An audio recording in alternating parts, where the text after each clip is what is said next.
Meantime, let's bring in Jason Chaffetz, former U.S. Congressman and a Fox News contributor on all of this. So the president said, starting off this this little speech here, there's a lot of talk about disappointments and things we didn't get done.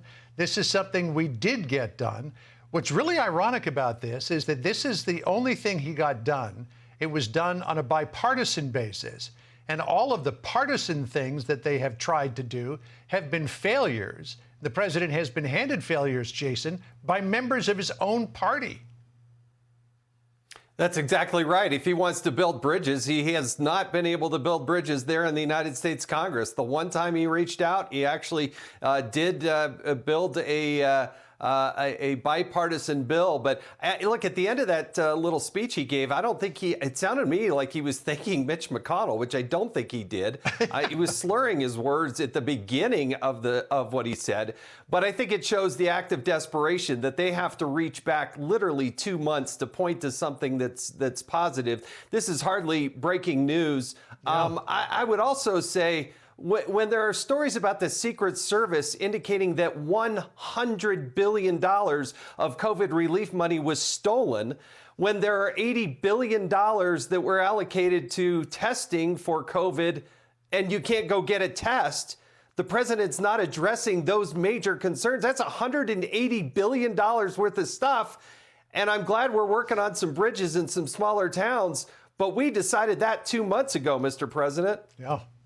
You know, Jason, I wasn't quite sure what the president was getting at the end of the speech. As you pointed out, he got about 2/3 of the way down the road of thanking Mitch McConnell, kind of pulled up short there, went on to say he knows how to get things done. I don't know if he was referring to McConnell or to Schumer, but I mean, just earlier this week, he was basically lumping Mitch McConnell and other Republicans in with the likes of Bull Connor, Jefferson Davis, and George Wallace.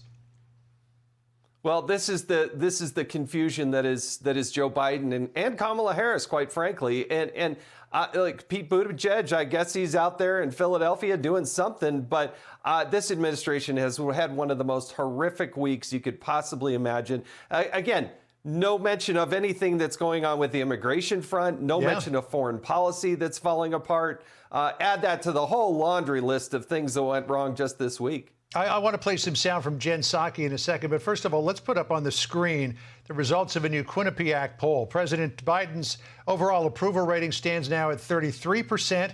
On the economy, he's 34%, 35% on foreign policy, and just 39% on the coronavirus pandemic. He is way upside down on all of the major issues. And when things start going 6s and 7s, that's when White House staff begin to get sarcastic. Listen to Jen Psaki the other day.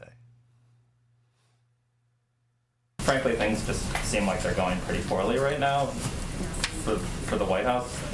You know, Build Back Better is being blocked, voting rights is being blocked, diplomatic talks with Russia, inflation's at a 40-year high, the virus is setting records for infection. So I'm wondering, at what point do you take stock and say that things need to change internally? We could certainly propose legislation to see if people support bunny rabbits and ice cream, but that wouldn't be very rewarding to the American people. So the president's view is we're going to keep pushing for hard things.